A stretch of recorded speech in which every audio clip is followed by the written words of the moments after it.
telah dibahas tadi pada jam 1 siang. Kita mulai mengenai bioinformatics, molecular structure, dan nanotechnology. Nah, pada sesi yang kedua di hari ini kita telah bersama-sama dengan kita Bapak Dr. Arli Aditya Parikesit dari International Institute for Life Science. Pak Arli sudah siap? Siap, Pak. Oke, baik. Siap. Ya, terima kasih. Jadi Bapak Ibu, webinar ini diselenggarakan melalui platform Bisa Tampil dan juga live melalui YouTube. Webinar Roundtable Special Edition melalui YouTube dari Bisa AI. Saya cek di YouTube ini sudah rame ya, sudah di atas 50 orang. Mungkin karena tadi baru jeda, jadi banyak yang telat mungkin ya Pak ya. Oke, sambil berjalan. Ya, pada hari ini kita akan membahas mengenai RNA Structure Prediction for Cancer Biomarker. Ya, jadi narasumbernya seharusnya di jadwal itu ada 2, dengan saya juga, Octaviano Pratama, tapi karena saya sudah mengisi di sesi sebelumnya, jadi pada sesi ini Pak Arli akan banyak membahas mengenai RNA Structure Prediction untuk biomarker cancer. Ya, jadi sebelum kita mulai, saya membacakan terlebih dahulu CV dari Pak Arli. Boleh ya Pak ya? Boleh. Oke. Bapak Arli Aditya Parikesit saat ini menjabat sebagai Head of Bioinformatics Department dari Indonesia International Institute for Life Science. Kemudian lulusan dari PhD Leipzig University dan juga master degree dari Universitas Indonesia. Oke, baik. Panitia sudah siap? Sudah direkam semua? Oke, saya cek di YouTube juga sudah oke ya. Bapak Ibu yang di YouTube nanti boleh bertanya, silakan langsung saja ditanya. Nanti akan saya akan saya pandu untuk pertanyaannya Pak Arli nanti. Waktu presentasi 1,5 jam. Dipersilakan Pak Arli. Oke, baik. Assalamualaikum warahmatullahi wabarakatuh dan salam sejahtera bagi kita semua. Saya akan memperkenalkan diri saya. Terima kasih atas perkenalannya Pak Okta. Saya Arli dari I3L. Saya akan mulai presentasi saya mengenai diskusi kita ya mengenai diagnosis dan pengobatan kanker sebenarnya, kanker berbasis non-coding RNA. Saya akan coba maksimalkan dulu ini slide-nya dulu. Oke, saya besarkan. Ini sudah terlihat slide-nya? Sudah maximize ini? Halo? Halo? Belum Pak. Belum. Ya. Masih itu ya? Gede ini gimana sebentar ya? Top sharing. Kemarin juga sempat your entire screen kayaknya, coba share. Sharing your entire screen. Nah, ini gimana sekarang? Udah bisa full. Ya, kenapa? Full, Pak. Udah full. Oke. Okay. Ya. Oh, ini balik lagi, sorry. Ini udah full ya? Halo? Sudah Pak, aman Pak. Oke, jadi saya mewakili ALMI, Akademi Ilmuwan Muda Indonesia, dan juga kita anggota dari MABI, Masyarakat Bioinformatika dan Biodiversitas Indonesia, dan juga Masyarakat Komputasi Indonesia atau MKI. Dan ya, kita akan lanjut. Nah, jadi kita akan kanker ini, jadi ada 2 yang kita bahas kankernya, yaitu kanker payudara dan juga kanker serviks atau kanker mulut rahim, di mana nanti kanker serviks itu ternyata adalah fenomena yang menarik karena di kanker serviks itu kita akan melihat bahwa selama ini kan selalu dipisahkan antara penyakit infeksi dan kanker, dan ternyata di kanker serviks itu penyakit infeksi dan kanker bertemu di situ. Oke, jadi motivasi kita di sini, mengapa kok kita memilih mengkaji mengenai kanker payudara, terutama kanker payudara triple negatif atau TNBC ini. Ini salah satu penyakit yang paling berbahaya bagi perempuan, udah jelas. Dan untuk laki pria juga bisa terkena walaupun prevalensinya kecil, karena kalau pria lebih banyak ke kanker prostat yang spesifik untuk pria ya. Tapi prinsipnya ini paling berbahaya bagi salah satu yang paling bahaya bagi perempuan. Dan terapi yang tersedia ini ya tentu saja ada 3 ini ya. Radioterapi, kemoterapi, dan operasi. Nah, kalau kita bahas satu-satu, ketiga terapi yang tersedia untuk penyakit kanker payudara ini tentu saja efek sampingnya banyak tidak enaknya gitu. Apalagi waktu awal-awal ini ya, ini kita lagi pandemi COVID ini ya. Awal-awal pandemi COVID ini kan untuk radioterapi itu ada radiasi luar, ada radiasi dalam. Baterai untuk radiasi dalamnya suplainya sangat terbatas gitu ya, karena high demand tapi suppliernya juga tidak terlalu banyak. Nah, tapi mudah-mudahan sudah semakin membaik untuk suplainya. Juga kemoterapi kita tahu efek sampingnya ya, kemoterapi kan pada dasarnya membombardir atau mentargetkan semua sel yang bergerak cepat ya. Maksud salah satunya adalah sel yang menumbuhkan rambut. Jadi ya rambut botak itu ya salah satu efek sampingnya. Nah, kalau operasi kita udah tidak usah tanya lagi gitu ya. Ada banyak efek sampingnya. Nah, itu yang tersedia. Nah, sekarang tapi sudah ada berbagai pendekatan molekular untuk mengkaji kanker payudara berbasis genomik maupun proteomik, seperti riset mutasi gen BRCA1. Nggak hanya BRCA1, tapi juga ada banyak sekali gen. Dan ini mungkin gen BRCA1 ini maksud yang paling populer ya, karena ya kita sudah tahu kan cerita tentang Angelina Jolie, itu salah satu selebriti Hollywood yang akhirnya memutuskan untuk melakukan pengangkatan payudara karena menemukan ada dokternya menemukan ada mutasi di gen tersebut ya. Dan berdasarkan advice dari dokternya ya sebaiknya supaya tidak terkena kanker payudara ya itu diangkat. Tapi ya itu ya banyak perdebatan lah soal itu ya, soal apakah itu perlu atau tidak ya. Tapi intinya memang dengan diagnosis yang berbasis molekuler ini kita bisa, bahkan sebelum penyakit kanker itu terjadi, kita bisa tahu bahwa ada potensi penyakit kanker berbasis genomik dan proteomik ini. Kita lihat prevalensinya seperti ini, dan memang kalau kita lihat skalanya ini semakin ke bawah ya, dari makin merah itu berarti prevalensinya makin besar. Kalau kita lihat nih seakan-akan ini tapi ini data yang sudah lama, seakan-akan kanker payudara ini penyakit negara maju, tapi jangan lupa bahwa negara maju itu pencatatan medical record dan juga rekam medis dan health informatics di sana sudah sangat maju, sehingga tentu saja kasus yang dideteksi juga sudah lebih banyak gitu ya. Sebenarnya juga di kita juga signifikan juga angkanya untuk kanker payudara itu. Kalau kita mungkin bisa membaca Riskesdas itu yang setiap tahun Kemenkes issue ya yang diterbitkan, dan itu sudah cukup banyak gitu ya sebenarnya. Bahkan di Indonesia sendiri sudah banyak gerakan kesadaran tentang kanker payudara oleh LSM dan lain-lain kan. Nah, ini kira-kira biologinya seperti ini gitu.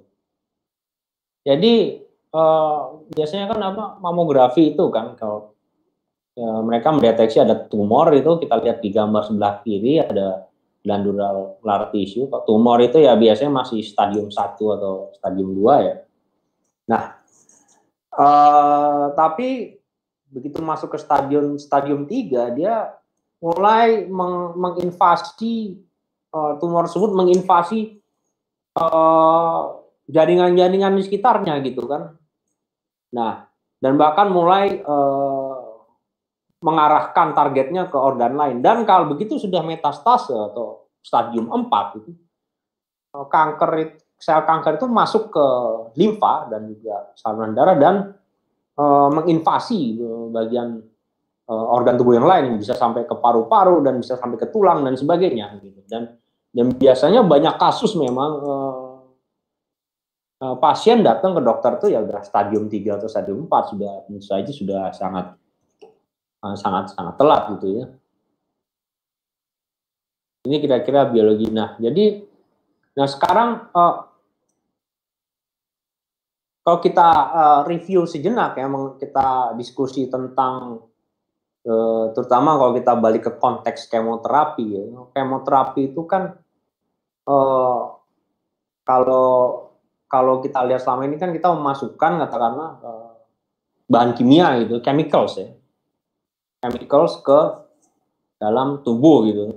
Dan nanti diharapkan chemicalsnya itu kan mentargetkan sel yang bergerak, dan saja biasanya sel yang ditargetkan itu akan lebih spesifiknya chemicals itu mentargetkan protein pada sel tersebut. Jadi ini paradigma berbasis protein, pandangan bahwa oke, kalau kita ingin mengatasi penyakit, kita harus mentargetkan protein tertentu di dalam tubuh kita. Atau misalnya kalau sekarang lagi pandemi COVID ini ya, kita targetkan protein pada virus SARS-CoV-2 itu misalnya, kita juga terlibat di situ ya.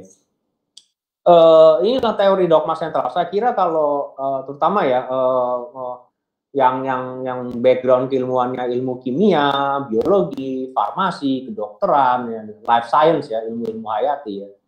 Saya kira pasti pernah belajar biokimia, dan di ilmu biokimia selalu diulangi bahwa teori dogma sentral, protein adalah regulator yang mengatur ekspresi gen kita. Semuanya diatur oleh protein. Ya kan? Berarti hanya sekitar 5% dari genom manusia yang penting, sisanya adalah sampah. Karena memang dari 4 miliar base pair dari genom manusia itu ya hanya 5%-nya yang menyandikan protein. Jadi yang 90% itu ya oke lah, itu nggak usah dipikirkan ya. Tapi ternyata dengan tidak memikirkan mereka itu, ternyata itu masalah juga gitu. Karena kunci jawaban dari berbagai persoalan itu justru ada di situ gitu. Itu yang harus saya tidak bilang dikoreksi ya. Kita berikan, saya nggak mengatakan ini korek, kita berikan tambahan informasi bahwa teori dogma sentral itu harus kita lengkapi gitu, harus kita lengkapi. Sebenarnya bukan revisi atau rebuttal ya, bukan, tapi lebih kita harus melengkapi itu gitu. Nah ini bagaimana sih kalau kita tahu pada kanker payudara itu kan kalau kita mungkin kawan-kawan bisa membaca tentang kasus Angelina Jolie ya, yang memutuskan melakukan pengangkatan payudara itu di gen BRCA1/2 ini. Begini kira-kira skemanya, kok apa yang terjadi. Nah, kalau pada delta BRCA1 berarti dia tidak ada mutasi pada orang normal. Kira-kira skemanya seperti itu. Ada beberapa protein yang terlibat di situ. Yang salah satunya adalah P53. Jadi kita tahu P53 itu adalah protein yang menginstruksikan sel untuk bunuh diri setelah waktu tertentu. Jadi semua sel itu setelah dia menyelesaikan tugasnya, sel darah ya, sel neural ya, sel saraf itu harus self destruct gitu. Dan yang memfasilitasi itu adalah protein apoptosis atau P53. Ya kan? Jadi apabila P53 bisa memfasilitasi sel self destruct itu, maka apabila ada kerusakan DNA di gen BRCA1 itu akan bisa diperbaiki dan siklusnya terkendali. Nah, tapi apabila terjadi mutasi di titik aktif tertentu di gen BRCA1, maka protein P53 tidak akan bisa mengendalikan siklus sel itu lagi. Jadi siklus sel yang normal, yang dia sel mereplikasi dirinya dalam jumlah yang terkontrol, dengan adanya DNA damage, kerusakan DNA itu akan jadi tidak terkontrol semuanya kan. Itu akan mengakibatkan macam-macam. Itu kita lihat di skema sebelah kanan, akan ada kromosom yang tidak stabil, ada kegagalan genom dan akhirnya sel cycle-nya terganggu, dan akhirnya perkembangan tumor ya, kanker payudara gitu. Jadi seperti itu siklusnya, dan dan itu yang terjadi. Ini bisa kita lihat di salah satu, kalau BRCA1 kan kanker payudara secara umum skemanya. Nah, ini saya ingin mempopulerkan skemanya John Mattick. Ini beliau adalah ilmuwan dari Australia yang mempopulerkan teori aliran informasi genetik. Jadi kalau kita lihat skema ini adalah kalau kita lihat skema yang diberi panah bold itu, ada transkripsi dan translasi, di mana gen ditranskripsikan menjadi mRNA dan mRNA ditranslasikan menjadi protein. Saya kira semua rekan-rekan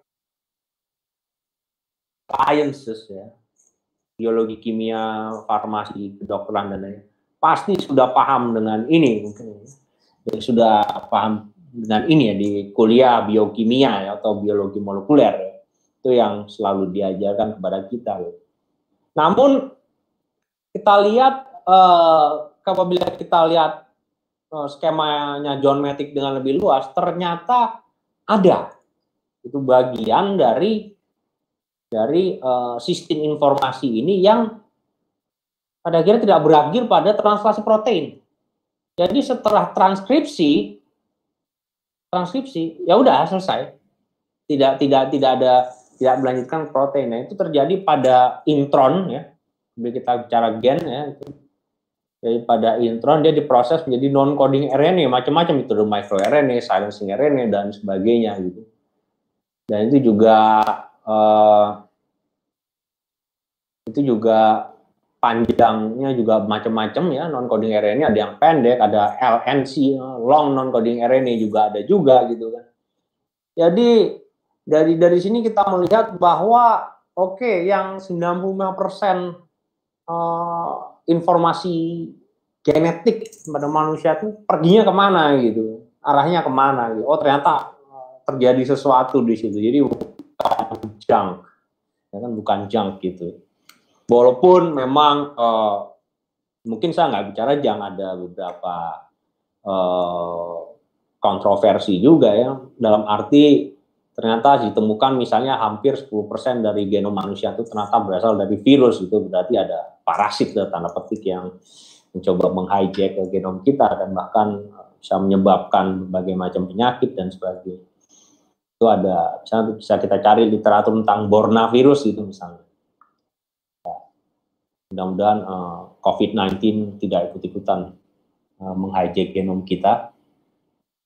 Nah, jadi di dunia RNA ini sudah saya jelaskan bahwa RNA itu berperan dalam regulasi gen. Bermacam-macam dalam transcription factor ya, dalam sistem imun, terutama dalam sistem imun dia juga membantu sistem imunologi kita. Kita mungkin kalau belajar imunologi kan ada interaksi antara makrofage, sel T, sel B dan sebagainya. Ternyata di belakang itu juga RNA ya, non coding RNA juga berperan dalam membantu fungsi-fungsi yang dimana protein adalah garis depan ya di situ untuk menghadapi patogen yang berbahaya itu kita cara sistem imun. Macam-macam ini.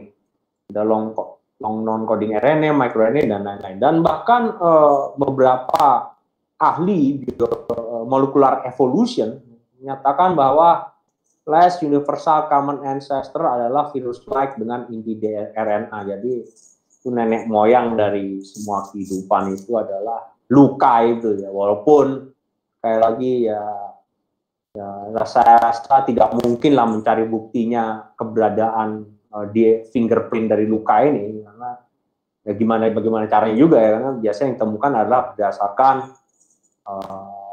penelitian komputasi molekular filogeni ya, atau filogenetic tree molekular ya, yang dilakukan kawan-kawan kita ya. Nah, inilah dia berperan dalam regulasi gen walaupun tidak ditranslasi ke protein, dan itulah. Dan mungkin salah satu yang sudah mulai banyak juga ini diaplikasikan tidak hanya di kanker tapi di penyakit infeksi. Di masa lalu itu sewaktu avian influenza itu mewabah itu, saya tahu masih bukan pandemi, dulu istilahnya masih epidemi ya, karena penularannya dari hewan ke manusia itu, banyak yang melakukan riset pengembangan silencing RNA ya untuk memblok virus influenza gitu. Dan kemudian kita juga ada penelitian tentang pengembangan silencing RNA untuk memblok virus COVID-19, virus SARS-CoV-2 ya, COVID-19 kan itu nama penyakitnya ya. Jadi sebenarnya apa yang diblok oleh silencing RNA itu atau non-coding RNA itu bisa salah satunya adalah RNA seperti ini gitu. Jadi yang kita pelajari selama ini di biokimia kan protein itu memiliki struktur ya, kita masih ingat protein punya struktur primer, sekunder, tersier, kuaterner, dan seterusnya. Tapi sebenarnya kalau kita masuk lebih dalam ke kimia itu yang punya struktur 3 dimensi itu tidak hanya protein.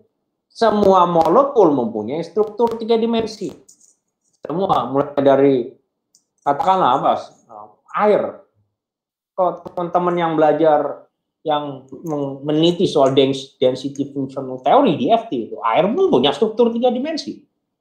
Apalagi biomolekul seperti RNA gitu. Selama ini kan itu di biokimia kita belajar kan. Oke, ini apa protein atau RNA pun punya. Jangan RNA, air aja punya struktur 3 dimensi. RNA punya ini struktur 2 dimensinya, contohnya seperti ini gitu. Kita lihat dia ini DNA RNA dari anjing sebenarnya, Canis familiaris ini nama latin.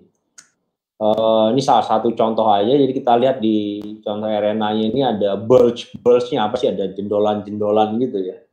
Jendolan-jendolan gitu yang sebenarnya membantu fungsi katalitik dari RNA, karena kita tahu RNA pun bisa, non-coding RNA itu bisa fungsi sebagai catalytic agent, mirip-mirip seperti enzim pada protein karena dia memiliki gugus hidroksi, gugus hidroksi yang bebas gitu. Nah, ini salah satu information plot dari RNA. Jadi kan sebenarnya kalau mungkin teman-teman ya, ini kalau saya kira di awal-awal pertemuan ini rekan-rekan sudah mengikuti sajian dari kawan-kawan tentang molekular docking, molekular dynamics dan sebagainya. Dan di situ pasti diingat bahwa ikatan kimia, katakan ikatan antara protein dan ligan itu pasti ada energi bebas tertentu, energi bebas Gibbs, energi Gibbs tertentu yang terasosiasi dengan itu. Dan ini sebenarnya sama saja dengan RNA. Karena kalau kita bicara ikatan kimia kan tidak hanya terjadi antara protein dan ligan, tapi semua molekul itu ada ikatan kimia yang maksud juga. Mulai dari katakanlah air yang sederhana sampai dengan ini gitu ya. Dan kita lihat di RNA ini ada kita struktur 2 dimensinya ada ikatan. Dan di situ akan didesain setiap ikatan itu, kalau kita buka referensi kimia fisik, setiap ikatan kimia itu dibentuk tentu saja ada energi yang harus diberikan di situ. Kalau diputus ya menyebabkan panas, itu ada energi yang dilepas gitu kan di situ ya. Itu ya kalau di kimia fisik seperti itu. Sama aja juga di sini, semua molekul tidak hanya tapi di RNA khususnya seperti ini gitu. Dan ini lebih detailnya lagi, tadi kan lebih ke gambaran makronya. Dan kalau kita ingat mungkin di buku kimia fisik itu, masih ingat di buku Atkins itu di indeks di glosariumnya bagian belakang ada perhitungan entalpi, ya, bukan entalpi dari berbagai macam reaksi kimia gitu ya. Ya, dan juga berbagai macam reaksi cleaving, pemutusan ikatan kimia maupun pembentukan ikatan kimia ya. Kalau cleaving itu dia melepas energi ya pasti negatif ya. Sama juga itu, jadi data reaksi yang ada di glosarium buku kimia fisik itu yang diaplikasikan di sini sebenarnya tidak ada yang aneh dan tidak ada yang itu kalau rekan, terutama kalau untuk rekan-rekan yang dari background kimia ya. Dan jadi kita lihat bahwa setiap ikatan, macam-macam kan bentuk ikatannya ini, ada yang G dengan C dan sebagainya. Itu ada energi bebas tertentu yang desain di situ. Nah, kita lihat, oke, ini negatif. Berarti memang struktur ini which is stabil ya, dia terbentuk dan stabil. Nah, terus kadang-kadang orang suka salah paham juga ya, kalau begitu kita share tentang, akhirnya nyetuk gitu, ada aja ya yang pikir berarti protein udah nggak penting. Ya nggak gitu juga gitu. Yang nggak gitu juga, dalam arti bukan berarti protein itu jadi nggak penting. Protein tetap penting. Kenapa? Karena kalau kita lihat di skema ini, dalam pembentukan non-coding RNA itu diperlukan protein. Ada beberapa protein yang terlibat di sini. Kita lihat ada DROSA, ada dicer, ada AGO, dan 3 itu terutama ya. Dan ada beberapa yang lain. Jadi dalam setiap tahap pematangan non-coding RNA itu ada protein yang membantu maturasinya. Mulai dari pre-miRNA, pre-miRNA, dan seterusnya sampai akhirnya dia menjadi matang. Gitu. Akhirnya berperan dalam degradasi mRNA dan sebagainya. Jadi jangan berpikir bahwa protein menjadi tidak penting. Protein tetap penting. Karena memang, apalagi kalau kita lihat semuanya lebih luas dalam konteks sistem biologi, ya, berbagai macam biomolekul dan juga molekul reaksi kimia yang ada di tubuh kita semuanya berhubungan satu sama lain gitu. Mulai dari air yang sampai sederhana sampai ini protein, biomolekul dan sebagainya.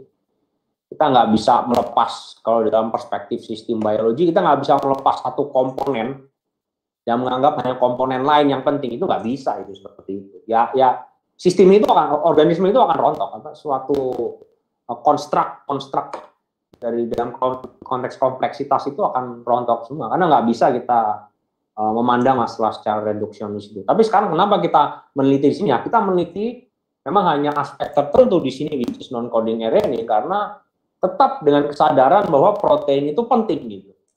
Harus kita tetapkan bahwa dogma sentral itu tidak pernah salah gitu. Yang salah adalah menganggap bahwa dogma sentral itu satu-satunya cara untuk genetic expression. Satu-satunya cara yang valid. Itu yang salah. Tapi kalau dogma sentral ini nggak salah. Itu tetap benar. Dan flow of genetic information-nya geometric juga. Itu kalau kita lengkapi. Jadi kita nggak akan mempertentangkan antara katakanlah protein biochemistry dengan RNA biochemistry. Itu pertentangan itu nggak ada itu di ilmu kita ya, di bioinformatics pertentangan seperti itu tidak ada ya. Jadi kalau kita cara kanker payudara triple negatif, kenapa kita masuk ke triple negatif, bukan ini yang non hormonal ya triple negatif ya. Kalau yang hormonal kan berarti kanker payudara itu terjadi karena ada hubungannya dengan metabolisme hormon. Tapi kalau ini TNBC beda gitu, dia lebih karena ada sesuatu yang terjadi di belakang. Dalam arti flow of genetic information-nya gitu. Di belakang, katakanlah sistem hormon kita gitu, di belakang. Jadi kita lihat di sini ada bagaimana ada namanya non-coding RNA MIR145 ya. Jadi apabila adanya kompetisi antara link RNA ROR, link RNA ROR ini adalah long non-coding RNA dengan MIR145, dia kan akan memblok link RNA ROR gitu kan. Jadi itu akan menyebabkan overexpression dari ARF6 dan alters E-cadherin localization, dan ini akan menyebabkan overexpression ARF6 ini akan menyebabkan kanker payudara. Ini adalah protein ARF6 ini. Dan dia bertanggung jawab atas kanker payudara gitu. TNBC. Jadi kita lihat semuanya terjadi karena adanya, nah ini dia, adanya non-coding RNA yang memblok link RNA ROR gitu kan. Nah, jadi itu tadi lebih ke molekular biologinya. Sekarang oke, kita mau masuk ke bioinformatics-nya. Jadi sudah ada big data non-coding RNA, jadi sudah ada database-nya, namanya RNA Central itu, database. Dia lebih ke Eropa ya yang membuat RNA Central itu. Dia bagian dari ini apa miliknya European Bioinformatics Institute (EBI) itu ya, EMBL itu ya, RNA Central itu. Salah satunya, kalau Amerika mungkin lain lagi deh, lebih ke NCBI. Dan kita bisa menggunakan tools bioinformatics untuk mengkomput, memprediksi struktur 2 dimensi maupun struktur 3 dimensi dari RNA. Bahkan yang sudah kami lakukan juga tidak hanya memprediksi struktur 2 dimensi, juga yang sudah kita lakukan dengan penelitian kami di COVID-19 itu bahkan bisa melakukan molekular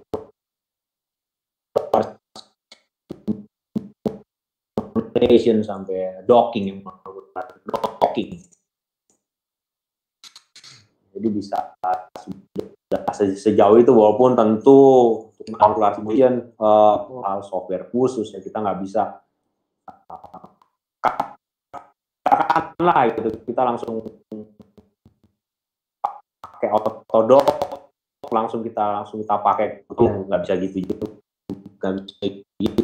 Itu ada beberapa parameter yang harus gitu, atau malah software yang banyak yang make aja gitu sih. Itu yang kami tahu caranya makanya.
Pak Arli, mohon maaf, slide-nya dan suaranya hilang.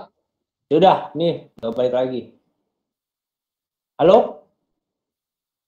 Halo? Halo? Halo, ya, terdengar Pak. Halo? Slide-nya yang belum tampil. Ya, udah dengar ya? Oke, saya coba. Oke, saya share lagi. Webcam-nya bentar. Ya. Oke, slide loh. Screen sharing saya mana? Oh, ini dia. Oke, sebentar.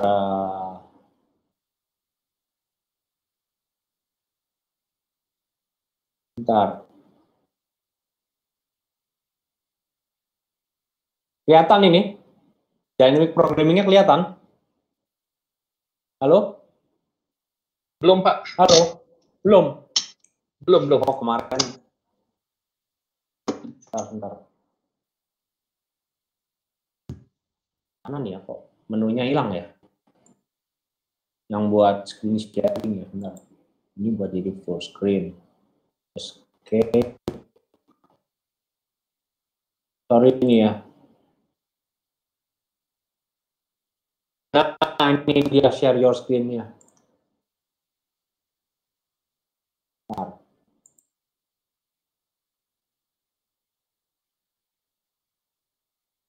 Bisa.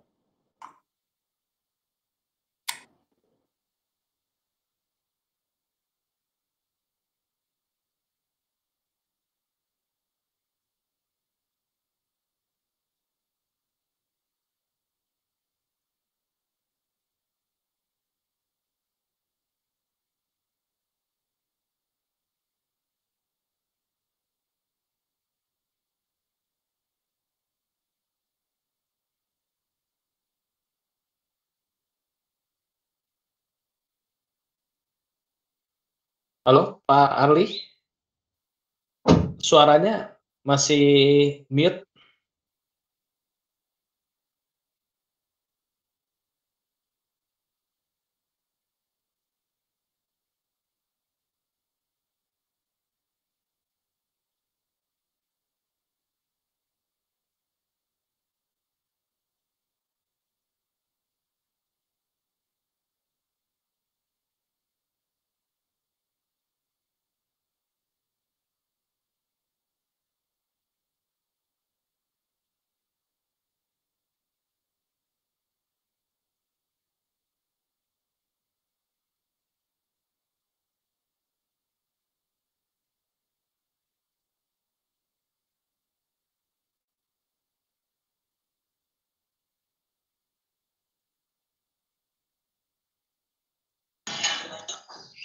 Halo, Pak Arli, slide dan suaranya belum muncul. Oke, sambil menunggu Pak Arli, Bapak Ibu silakan jika ada pertanyaan boleh melalui kolom chat.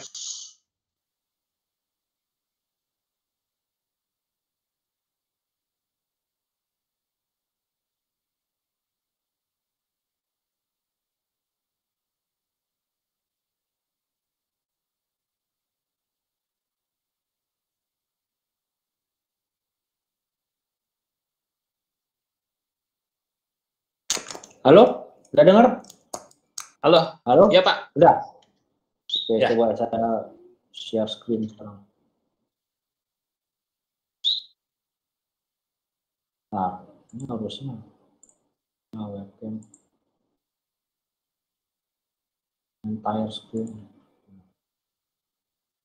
Udah lihat ini dynamic programming? Sudah. Oke, saya lanjut ya. Mohon maaf ini ada gangguan. Ya oke. Oh maaf. Oh jadi kayak gini, jadi echo. Sorry. Oke. Udah lihat nih dynamic programming ya? Halo? Aman Pak. Aman. Oke. Jadi mohon maaf ada gangguannya. Jadi ini dynamic programming. Jadi prinsipnya adalah bagaimana mengasosiasikan satu bahasa dengan bahasa lain yang kita tahu G sama C dan A dan U dan sebagainya. Tapi dynamic programming ya tentu tidak ada begitu saja, tapi setiap pairing itu ada scoring functionnya gitu, yang bisa secara iteratif kita lacak gitu sampai akhirnya apabila kita melakukan sequence alignment ya kita mendapatkan skor tertentu. Ya sebenarnya skor kalau kita running blast gitu misalnya ya, skor itu yang didapat dari dynamic programming itu ada scoring matrixnya itu ada berdasarkan distance matrix itu ya. Itu dynamic programming. Ini salah satu contohnya saya sudah jelaskan.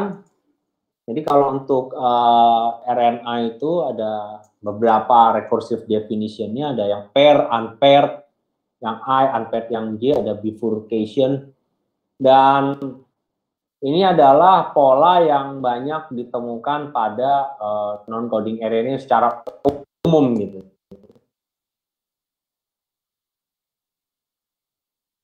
Empat ini ya. Mungkin ada yang lain juga, tapi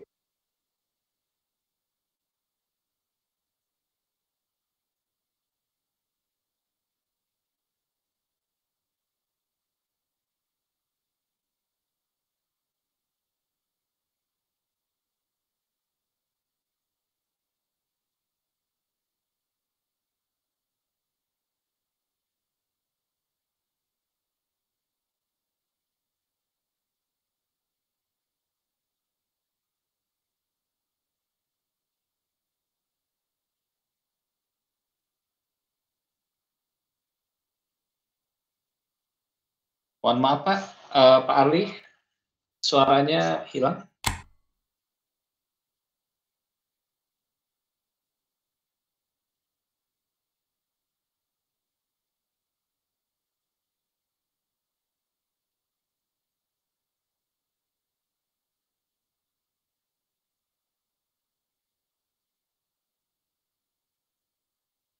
Ya, baik Bapak Ibu sambil menunggu Pak Arli kembali lagi, silakan jika ada pertanyaan melalui chat, nanti akan saya bacakan.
Ya, Bapak Ibu, sambil menunggu Pak Arli kembali join, silakan jika ada pertanyaan melalui chat, baik di YouTube maupun melalui bisa tampil, silakan.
Oke, baik Bapak Ibu, sambil menunggu Pak Arli dapat bergabung kembali, tadi sudah dijelaskan oleh Pak Arli secara umum mengenai cancer, kemudian juga structure dari RNA. Tadi sempat terputus ketika akan menjelaskan mengenai bioinformatics ya. Jadi kita sambil menunggu terlebih dahulu. Oke, mungkin sambil menunggu saya coba sedikit review sesi yang pertama tadi ya. Untuk yang sesi pertama tadi sudah membahas mengenai nanoteknologi dari Prof. Syahbudin, banyak membahas mengenai aplikasinya juga ya dan perhitungannya. Kemudian dilanjutkan oleh Miftahul mengenai solar cell. Kemudian saya juga melanjutkan sedikit mengenai AI, pemanfaatan nanotek untuk artificial intelligence. Oke, Pak Ardi sudah terhubung kembali. Tadi chat ke saya ada sedikit gangguan, jadi kita menunggu ya Bapak Ibu, nggak apa-apa. Oke, jadi sambil kita menunggu, ini sudah banyak pertanyaan dari YouTube ya. Oh, kebanyakan absen. Oke, kalau ada pertanyaan silakan melalui kolom chat, nanti akan saya sampaikan ya pada sesi pertanyaan ke Pak Arli.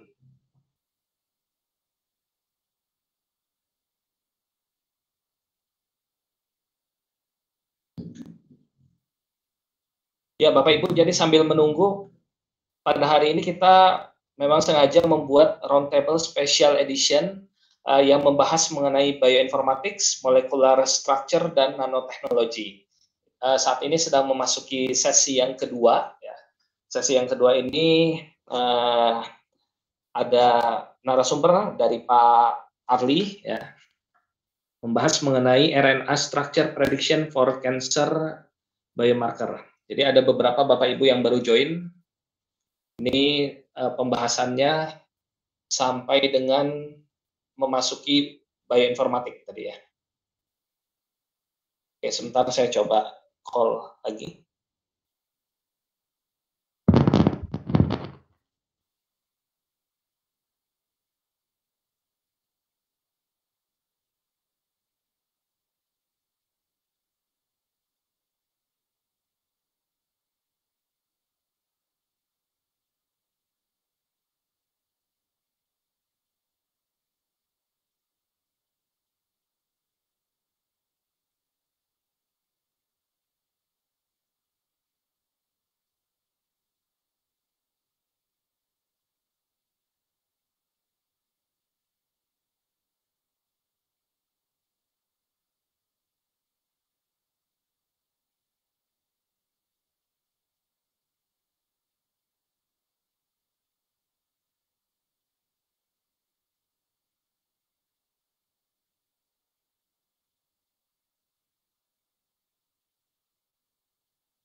Ya, Bapak Ibu, harap ditunggu sebentar.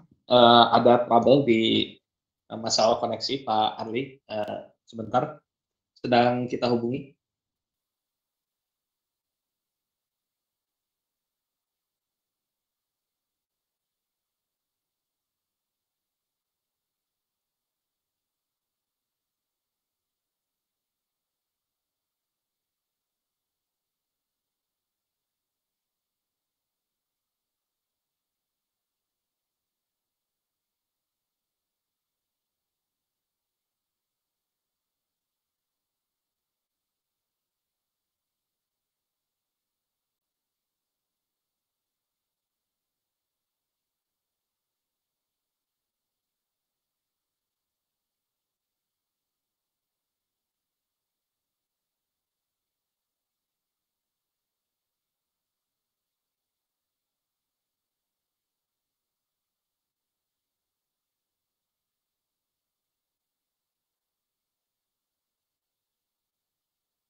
Ya, halo Pak Arli.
Oke, baik.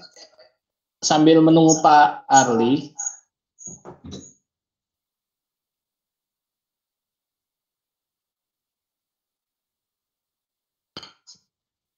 Ya, untuk narasumbernya pada hari ini hanya Pak Arli, jadi direncanakan saya, tapi karena saya sudah mengisi pada sesi sebelumnya, jadi hari ini narasumbernya hanya Pak Arli.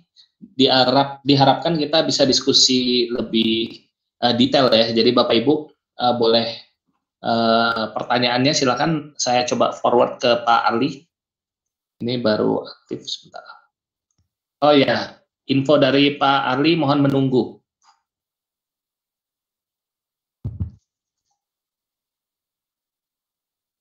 Info dari Pak Arli mohon menunggu Bapak Ibu. Oke, baik, Pak Arli udah bergabung kembali.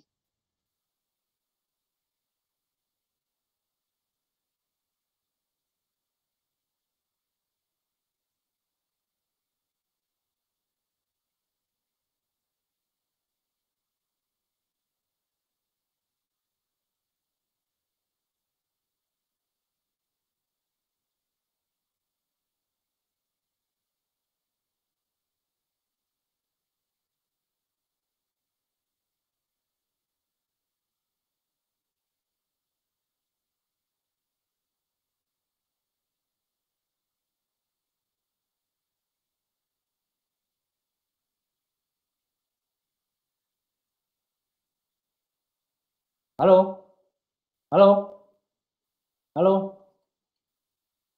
halo, halo, halo, halo.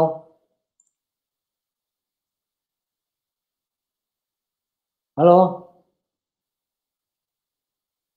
Ya.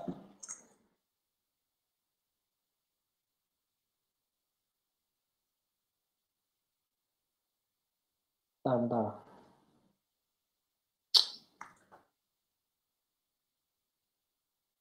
Apa sih ini?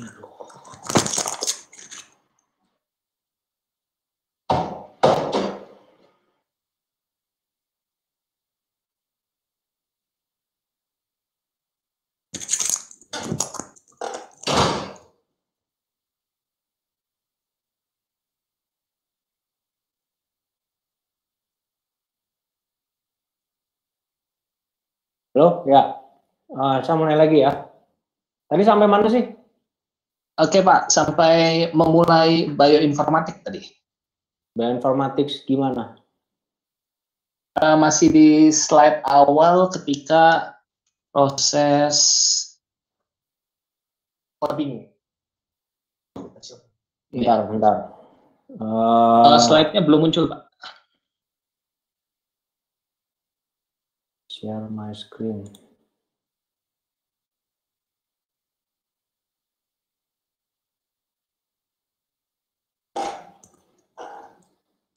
Oke, sebentar. Dari sini ya? Iya Pak, sampai sini Pak. Sorry, salah. Aduh, banyak banget tadi sudah ngomong kebablasan, ya udah.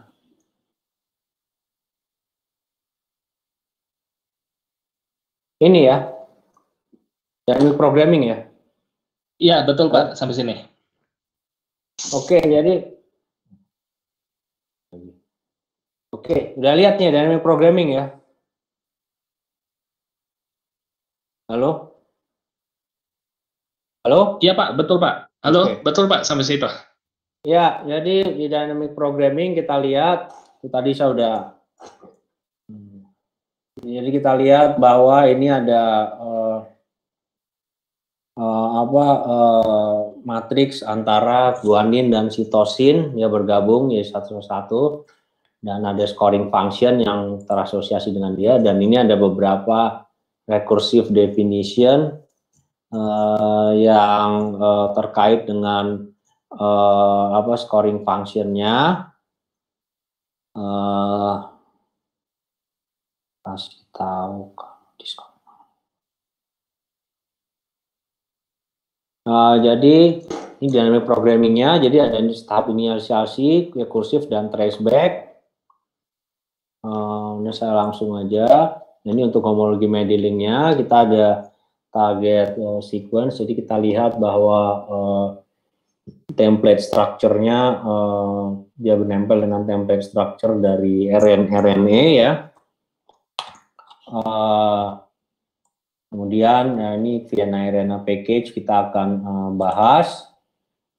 Ini interface-nya seperti itu. Nanti beberapa programnya akan kita diskusikan seperti apa saja. Kemudian ini metodenya kita mengakses jalur ekspresi tersebut pada situs NCBI di situ. Dan data FASTA maupun encoding RNA-nya kita cari pada aplikasi RNA TBI UniV tersebut. Ya, ini dia beberapa tools secara berurutan. Kita akan analisis datanya secara termodinamika dan kinetika kimia, dan kita akan gunakan tools ini untuk prediksi struktur 3 dimensi, dan jika data terlalu besar kita ke self-analysis. Dan ini adalah gen yang terlibat pada jalur ekspresi link RNA ROR MIR manusia, semuanya dari manusia ya, kita lihat dari RF6, MIR dan sebagainya. Ini untuk RNA fold ya, kita ada gambarnya seperti ini, ada gambar struktur 2 dimensinya. Dari ini untuk MIR 145, dan ini link RNA ROR, dan ini Bayesian server di mana kita mengaplikasikan probabilitas menentukan struktur, formasi prediksi struktur, dan di mana nanti molekulnya akan bergerak secara kinetika di sini. Dan ini plot interaksinya. Bila plot interaksinya negatif, maka dia akan lebih baik ya, akan bagus, akan seperti itu. Kemudian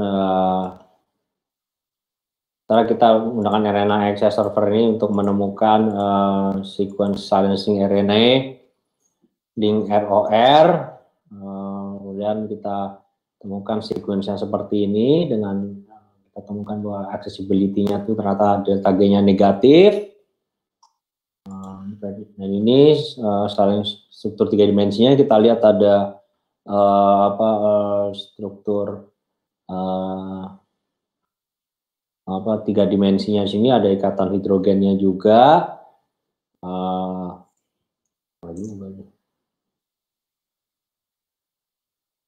Dan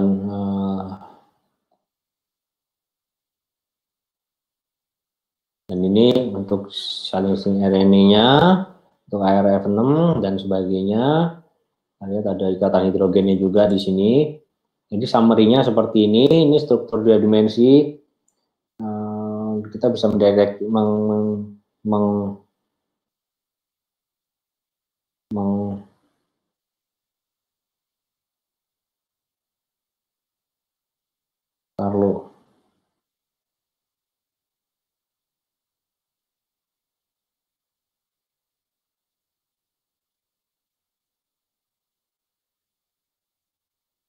jadi ini summary-nya. Ini RNA fold, struktur 2 dimensi bagi MIR 145 dan link RNA ROR.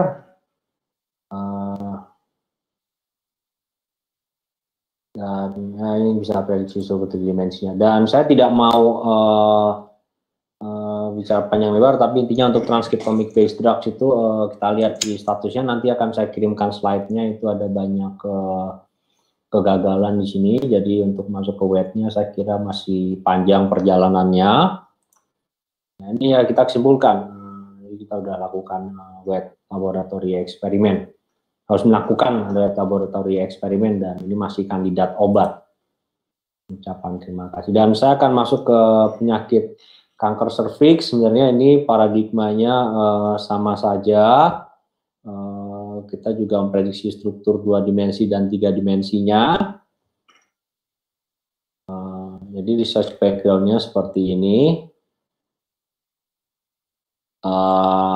Ini ada infeksi cervical cancer dan seterusnya. Kita mentargetkan gen PVT1 ya, dan ini research aim-nya kita ingin memprediksi gen PVC struktur 2 dimensi dan 3 dimensinya, dan kita sudah menemukan sequence-nya seperti ini untuk PVT1, dan ini untuk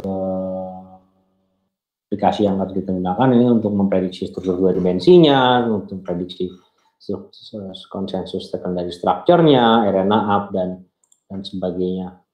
Nah, dan kita akan menggunakan Chimera software untuk visualisasinya, dan kita lihat bahwa PVT1 pada ratus norvegicus dan manusia itu ternyata sangat tidak conserve, strukturnya sangat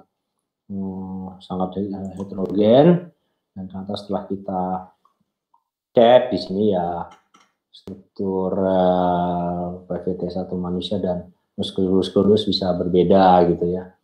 Nah, oke. Dan ini akan sulit untuk mengisolasi mereka di lab. Kita juga bikin RNA XS-nya, barrier servernya, dan berdasarkan homologi modeling ternyata PVT1 human ini sangat homolog dengan ini dari Archaea. Jadi sebenarnya ya nggak mungkin ada elemen dari organisme lain di diri kita, dan kita mencoba menggambar RNA-nya ternyata masih belum terlalu kelihatan hydrogen bonding-nya, sehingga memang bisa kita tentukan katakan strukturnya tidak stabil. Nah, sekarang mengapa kok berbeda dengan breast cancer, kok cervical cancer ini hasilnya quality control-nya kurang baik? Ini karena memang kalau untuk breast cancer sudah sangat ekstensif risetnya, sudah banyak yang melakukan, sehingga quality control sequence-nya dan strukturnya sudah baik, sementara kalau cervical cancer itu belum gitu ya, belum sebaik itu gitu. Ya, saya mengucapkan terima kasih kepada LPPM I3L sebagai dan Prof. Peter Stadler beberapa referensi, dan ini adalah publikasi kami. Kita sudah publikasi mengenai prediksi struktur 2 dimensi dan 3 dimensi breast cancer maupun cervical cancer, dan masih ada beberapa publikasi kami yang masih sudah accepted dan mudah-mudahan segera dipublikasikan. Saya kira begitu. Ini lab bioinformatika kami, dan terima kasih banyak atas perhatiannya. Oke, saya stop sharing aja. Ya. Oke, baik. Terima kasih Pak Arli. Mohon maaf tadi gangguannya. Iya Pak, nggak apa-apa. Peserta masih standby di sini. Oke, baik Pak Arli, kita coba masuk ke sesi tanya jawab. Ini sudah ada beberapa pertanyaan Pak, baik dari YouTube maupun dari Bisa Tampil. Oke, yang pertama adalah apakah RNA structure prediction bisa untuk mendeteksi penyakit bawaan atau kelainan bawaan pada janin? Iya. Untuk pertanyaan pertama begini ya. Semua kalau kita bicara, kan kita balik kembali lagi. Saya nggak bicara bilang bahwa RNA structure prediction ini adalah panacea ya, dia adalah obat untuk semuanya, itu nggak ada ya, obat untuk semua penyakit. Nah, itu yang ada, tapi maksudnya bukan seperti itu. Jadi kalau kita kembali ke dogma sentral tadi, di mana 95% genom manusia dianggap junk, yang 95% itu ternyata melakukan sesuatu di situ, ya sudah jelas bahwa pasti ada kelainan janin dan semuanya, ada biomarker yang bisa dideteksi di situ. Walaupun saya tidak tahu karena itu kami tidak melakukan penelitian di bidang situ, tapi saya bisa menduga itu ada gitu. Tapi memang setahu saya memang kalau untuk kelainan janin itu kan SOP-nya biasanya mereka mengambil amniotic fluid itu kan, diambil dari situ terus diteliti, ya masih berbasis protein juga. Sebenarnya nggak jauh beda dengan penyakit kanker dan sebagian dan semua penyakit yang diteliti itu adalah protein atau zat biokimia lain, spesies biokimia lain atau zat kimia lain yang berhubungan dengan ekspresi protein, pasti seperti ke situ. Pasti ke situ. Tapi saya bisa mengatakan bahwa ya non coding RNA itu ada di mana-mana gitu. bisa dipastikan, cuman saya belum melakukan penyidikan lebih lanjut untuk masalah kelainan janin gitu. Saya kira begitu.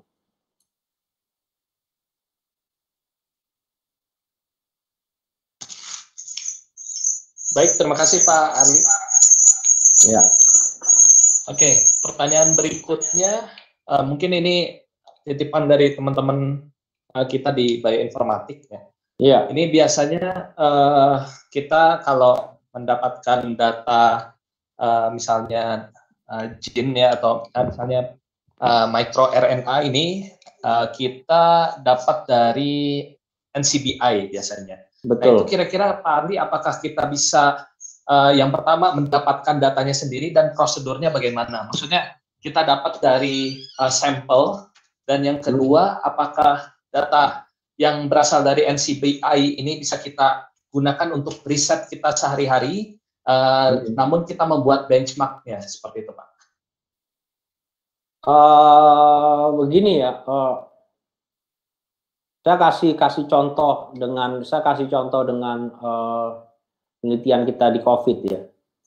Jadi data dari NCBI itu tidak real time, dalam arti misalnya saya kasih contoh di COVID ya. Di Indonesia ada sekian ribu gitu, udah ada sekian banyak pasien yang terkena COVID dan sebagainya.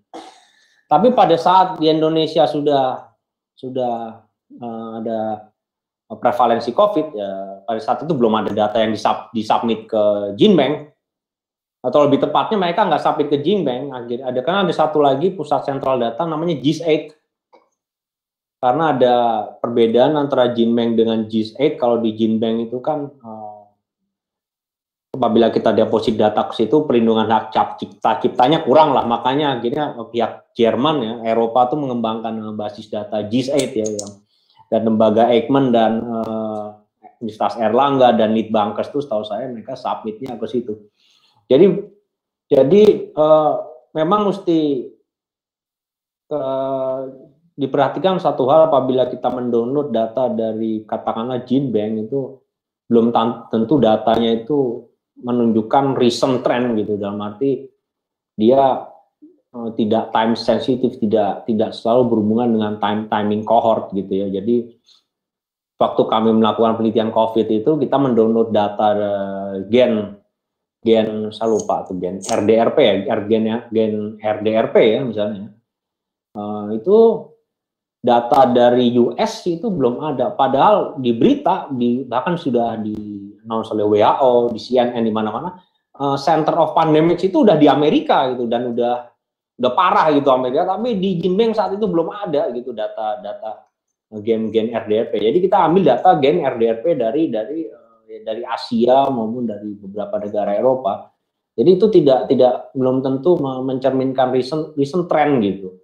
Kalau data yang ada di GenBank maupun GIS8, dan kalau Indonesia karena kan kita tahu kan dulu ke beberapa kehebohan dengan antara Kemenkes dengan WHO zaman flu burung dulu, akhirnya kita memutuskan oke, kita submit ke GIS8 aja gitu, karena perlindungan kita sebagai author dari data itu sebenarnya lebih jelas. Dan juga kita pertama dan kedua juga menginikan data di GenBank, kita nggak bisa katakanlah asal download data gitu terus kita oprek-oprek gitu. Kita harus mengembangkan hipotesis dulu gitu, apa sih yang mau kita cari gitu ya. Jadi saya kasih contoh misalnya kita mendesain obat COVID gitu ya, kita ingin mentargetkan katakanlah ya saya nggak tahu protein A gitu di COVID gitu dengan obat A gitu ya. Nggak tahu, kita berpikir pasti obat A ini bisa gitu. Saya nggak tahu apa aja gitu. Saya kasih contoh. Oke, kita berasumsi bahwa obat A, kandidat obat A ini pasti bisa untuk mentarget protein A pada COVID gitu ya. Kita berpikir pasti bisa, tapi kita tidak punya prior reference gitu, tidak punya referensi yang kuat untuk mendukung itu. Kalau kita mau referensi yang kuat, si kandidat obat A ini sudah harus sebaiknya diuji coba pada virus coronavirus yang lain, dalam hal ini misalnya MERS atau SARS. Misalnya si kandidat obat A ternyata bisa memblok virus MERS dan SARS. Ya mungkin di COVID juga bisa gitu kan. Tapi ini nggak, kita out of the blue, oke kita coba obat A, kandidat obat A kita langsung blok gitu. Ini banyak kasus seperti ini. Dan kemudian kita klaim bahwa oh ini obat gitu. Ini bisa buat COVID-19 gitu. Reference ke belakangnya itu nggak ada gitu. Ya saya kira kalau seperti ini sulit gitu ya. Seperti ini sulit karena memang kalau kita bicara drug design itu banyak hal yang terjadi gitu di dalam sel gitu. Pertama-tama mungkin kita bisa menemukan desain obatnya gitu, tapi sekarang mendeliver obat itu ke dalam sel gimana caranya gitu kan. Karena ada banyak sekali enzim di dalam sel yang bisa mendegradasi desain obat kita gitu kan. Ada protease, ada lipase, macam-macam enzim itu. Jangan-jangan baru setengah jalan belum sampai sel udah hilang obat itu kan. Makanya harus dipikirkan strategi delivery-nya itu gimana kan, ada yang pakai yang umum tuh pakai nanoteknologi atau mengembangkan produk dan sebagainya. Jadi ada hal-hal yang dipikirkan. Jadi kita tidak bisa itu yang kedua ya, kita harus punya referensi yang kuat. Pertama data di GenBank maupun GIS8 itu belum tidak tidak real time gitu, itu tidak real time. Kasus yang kami temui waktu Amerika udah kacau dengan pandemi COVID-19 itu, datanya masih dari Eropa atau dari Asia. Kalau kedua ini kita kalau mau terutama dalam drug design kita harus punya referensi yang kuat gitu. Seperti kami misalnya kami contoh di penelitian kami di COVID-19 itu untuk inhibitor SARS-CoV-2, tim kami itu sebelum mengembangkan desain silencing RNA untuk SARS-CoV-2, kita sudah melakukan kajian referensi, ternyata silencing RNA ini bisa untuk berfungsi di virus corona yang lain, yaitu SARS dan MERS ya. Berarti di COVID-19 atau di SARS-CoV-2 itu bisa gitu. Jadi itu juga satu hal yang, jadi maksudnya kalau yang tahap pertama ini kita lihat komputasinya ya, dia tidak time sensitive ya, tidak sesuai dengan time cohort. Dan kedua itu biologinya juga mesti diperhatikan gitu. Ada referensi ke belakangnya. Kalau misalnya out of the blue nggak ada referensi apa-apa, kita mencoba suatu kandidat obat ya mungkin ya akhirnya itu ya trial and error ya. Bisa juga menemukan ya, seperti kita lihat Alexander Fleming kan dia bisa menemukan antibiotik waktu cara kebetulan ya, tapi ya kalau kita mau bicara referensi ya sebaiknya punya referensi ke belakang. Saya kira begitu sih. Baik, terima kasih Pak Arli. Menarik untuk pembahasan riset di bioinformatik. Ini ada lagi Pak pertanyaan dari teman-teman di grup bioinformatik. Ini kira-kira peluangnya bagaimana Pak untuk melakukan riset di bidang bioinformatik, terutama untuk jenjang S2 dan S3? Oke, jadi gini ya, saya satu hal yang mesti tekankan, yang namanya research itu kalau tanpa sokongan industri itu ujung-ujungnya hanya jadi daftar pustaka. Itu fakta. Kita kalau lihat negara maju seperti Amerika, Jepang, Taiwan, semua, apalagi Korea Selatan yang industri kimianya sangat powerful gitu ya, dengan Samsung Chemicals-nya itu, semuanya disupport industri. Sebagian besar riset basic research mereka di funding source dari industri gitu. Jadi kalau menurut saya sih sementara di Indonesia ya kita dari data yang terakhir memang untuk basic research, terutama maksud bioinformatics, memang masih dari pemerintah sih, itu fakta ya. Masih berbeda dengan negara maju yang sudah didominasi swasta, apalagi misalnya Amerika yang memang negara kapitalis yang memang segala sendi kehidupannya memang korporasi yang menguasai ya, berbeda dengan kita ya. Bahkan Jerman yang welfare state pun sudah didominasi oleh swasta researchnya. Memang ke depannya memang saya kira kita jangan menjaga jarak dengan industri, kita harus kerjasama banyak dengan industri ya. Misalnya kalau kita mau melakukan S2 dan S3 ya akan bagus misalnya kita mencari katakanlah pembimbing atau supervisor yang punya link kuat dengan industri. Misalnya kalau industri bioteknologi di Indonesia udah mulai marak, kita lihat ada Kalbe Farma, ada Prodia, ada Nutrifood dan macam-macam. Walaupun mungkin masih belum sebanyak negara maju ya, tapi ya industri-industri ini pun saya tahu mereka bekerja sama dengan perguruan tinggi juga gitu. Nah, akan bagus kalau misalnya ini sinergikan gitu ya. Nah, seperti saya lihat saya kemudian baru beberapa hari yang lalu ikut webinar tentang industri kimia ya, saya juga tahu industri kimia pun juga bekerja sama dengan akademisi gitu untuk misal petrochemicals dan sebagainya, migas itu mereka kerjasama dengan akademisi ya dari beberapa kampus gitu. Dan ini untuk bioteknologi ini sama juga gitu. Saya kira peluangnya masih ada gitu. Apalagi kan saya kira kalau kita emang benar-benar ingin bertransformasi jadi negara maju ya swasta yang harus lebih banyak maju ya. Peluangnya masih ada karena udah mulai ada kesadaran juga di kalangan bioindustri bahwa bioinformatics itu penting. Tapi memang kalau kita bicara rekrutmen angkatan kerjanya memang biasanya kalau bioinformatisi itu ya masih by reference, karena kalau di human capital kan kita tahu lebih disukai kan kalau rekrutmen worker itu by reference sih. Saya kira seperti itu. Baik, terima kasih Pak Arli. Ini kita coba ambil pertanyaan dari teman-teman yang lagi di YouTube ya. Dari Karin, izin bertanya, apakah bisa dijelaskan kelebihan dan kekurangan dari menggunakan LNO, long non coding mungkin ya, long non coding RNA ya sebagai biomarker untuk cancer. Ini mohon dikoreksi Pak jika salah, ini kurang jelas di long non coding ya, benar ya? Ya betul. Ya kalau kelebihan dan kekurangan ya itu lagi tadi ya, kalau kita bicara kelebihan, dia bisa mendeteksi marker, tanda-tanda yang tidak bisa dideteksi oleh marker protein. Saya kira seperti itu. Tidak mendeteksi, jadi itu bisa dideteksi oleh terutama untuk long non coding RNA ini. Kalau dan kedua memang lagi-lagi baik lagi kalau untuk mengembangkan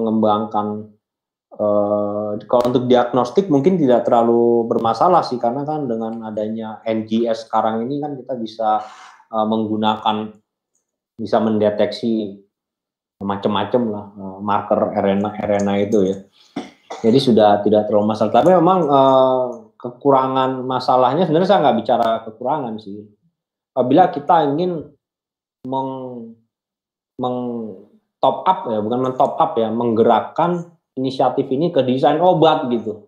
Kalau diagnostik itu apa ya, dan sepengetahuan saya juga untuk mengembangkan diagnostik kit itu kan perizinan dan perizinannya juga tidak seribet pengembangan obat. Ini masalah kalau udah ke obat.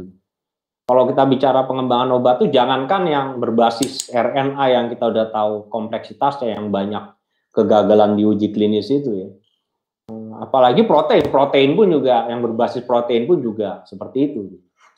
Dan itu saya juga ingin sekalian sharing juga, karena kan ada beberapa kali, apalagi nih di era pandemi COVID ini, saya kira kita butuh pencerahan yang komprehensif ya. Banyak yang mengklaim sudah menemukan obat corona dan sebagainya gitu kan ya. Nah, sekarang saya kasih the reality of the whole picture aja. Kita reality check aja gitu. Untuk menemukan obat corona, bukan hanya corona, untuk menemukan semua obat. Saya udah diskusi dengan teman saya di farmasi, itu paling nggak kita perlu $10 million, 10 juta dolar. Itu paling sedikit itu. Uji klinis sampai lolos dan sampai akhirnya kita dapat izin. Jadi, in sum, kita perlu pemodal yang sangat kuat untuk bisa menemukan obat, dan juga vaksin sama saja. Kita perlu pemodal, perlu investor yang kuat. Ya, nggak banyak yang bergerak di bidang itu di sini. Mungkin ya korporasi-korporasi yang saya sebut tadi itu, yang bergerak situ. Yang mereka bisa menjamin, mereka angel investor gitu. Oke lah, ini I'll give it to you gitu. Sama kamu bisa meyakinkan saya bahwa oke, ini konsepnya. Jadi kalau tiba-tiba out of the blue, oke, saya menemukan obat kanker, oke, saya menemukan obat COVID, tapi loh ini dari mana itu proses itu nggak ada gitu, proses uji klinis, kemudian ada angel investor yang jadi investor itu nggak ada, tiba-tiba out of the blue, dan perizinannya juga masih dalam proses mungkin, berarti out of the blue seperti itu ya kita wajar bertanya-tanya gitu kan, saya kira begitu. Ada prosesnya semuanya, itu nggak instan gitu. Oke, kita tahu bahwa kita butuh kabar baik gitu, negara ini butuh kabar baik di pandemi ini gitu. Nggak cuma penderita COVID, tapi juga penderita penyakit-penyakit lain gitu kan, karena kan sekarang pemerintah kan melakukan refocusing ke anggaran COVID-19, tapi yang penyakit-penyakit lain kan yang kita tahu kan di awal-awal penerapan PSBB kemarin kan ternyata supply baterai radioaktif untuk radiasi dalam bagi kawan-kawan penderita kanker yang akan radioterapi itu ternyata sangat terbatas dan antrean mereka jadi lebih panjang ya. Jadi ya ingin mengatasi masalah yang satu, tapi masalah yang satu ternyata tertinggal gitu kan. Itu yang memang sulit. Jadi the gravity of the situation kita mesti tahu dulu sampai di mana. Kita harus reality check gitu. Itu kalau terkait kalau kita udah masuk ke desain. Tapi kalau untuk diagnostik saya kira itu tidak terlalu bermasalah, udah banyak, bahkan diagnostik kit yang portable ya, yang bisa dibawa kemana-mana itu juga sudah ada gitu. Memang problem kalau ke arah obat gitu. Saya kira begitu. Ya, baik, terima kasih Pak Arli. Ini sebenarnya masih banyak pertanyaan lainnya dari YouTube maupun dari Bisa Tampil. Mungkin karena waktu terbatas, ini pertanyaan terakhir. Ini dari teman-teman adik-adik S1 yang sedang ingin ke S2 ataupun S3. Nah ini Pak Arli, kira-kira apa yang harus kita kuasai agar kita dapat mengambil jurusan atau pendalaman di bioinformatik, Pak, yang harus dikuasai kira-kira? Pendalaman bioinformatik yang mesti dikuasai apa ya? Sebenarnya gini ya, kita apa ya? Yang saya tahu memang kalau saya kan memang kita di I3L kan memang punya study program bioinformatics. Memang kita sudah mengajarkan bioinformatics dari awal, dan kurikulum kita memang menggabungkan antara biologi, terutama biologi molekuler, dengan teknik informatika. Itu kalau kita di I3L ini ya memang sudah ada jurusan yang kalau memang dari awal, dari lulus SMA ingin belajar mengenai bioinformatics ya ke kita udah ada kurikulumnya, bisa lihat di website kita ada, sekalian saya cerita juga. Tapi kalau ingin belajar lulus dari SMA langsung masuk ke kita ya, kalau ingin langsung S1-nya bioinformatics. Tapi kalau misalnya untuk teman-teman yang dari S1 ingin ke S2 atau S3, saya kira itu tergantung dari mana S1 atau S2 kita ya. Kalau S1 dan S2 kita itu misalnya teknik informatika ya, tentu kita harus mendalami biologinya gitu. Jadi sewaktu kita mengambil jenjang pendidikan berikutnya, kita harus mencari program studi yang memperkuat biologinya gitu. Karena kan kita orang IT gitu. Kita lemah di biologi. Kita ambil program studi misalnya program studi S2 biokimia, S2 biologi molekuler, S2 bioteknologi yang memperkuat biologinya. Tapi kebalikannya kalau kita orang biologi gitu kan, S1 dan S2 kita biologi dan kita tahu bioinformatics itu kan menggabungkan antara biologi dengan informatik. Jadi kita ambil S2 atau S3 IT. Gitu. Cuman ini akan menjadi pertanyaan ya, terutama kalau akan menjadi problem juga, karena kalau kita tahu, terutama kalau teman-teman yang ingin jadi akademisi ya, tapi kalau di industri saya kira tidak ada masalah, karena di industri kan kita udah tahu ya, ijazah dilihat, tapi yang terutama dilihat adalah ijazah itu harus ada berkorelasi dengan skill kan. Kalau di industri kan yang penting skill. Kalau ijazah nggak ada korelasi dengan skill ya it's just a piece of paper, itu kalau di industri. Walaupun tetap ijazah paling nggak S1 itu tetap penting. Tapi kalau di dunia pendidikan akademisi kita ada namanya asas linearitas itu ya. Jadi kalau asas linearitas itu di banyak kampus ya, bahkan di banyak kampus itu S1, S2 sampai S3 itu harus sama. Ya misalnya S1-nya kimia sampai S2, S3-nya pun harus kimia. S1-nya biologi, S2, S3-nya pun juga harus biologi. Itu ada asas linearitas.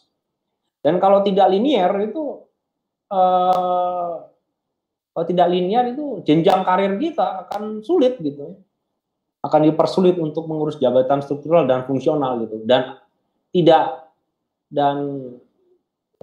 Tapi ada juga sebagian kampus yang tidak se-strict itu, dia hanya melihat ijazah terakhir. Jadi itu tergantung kampusnya itu.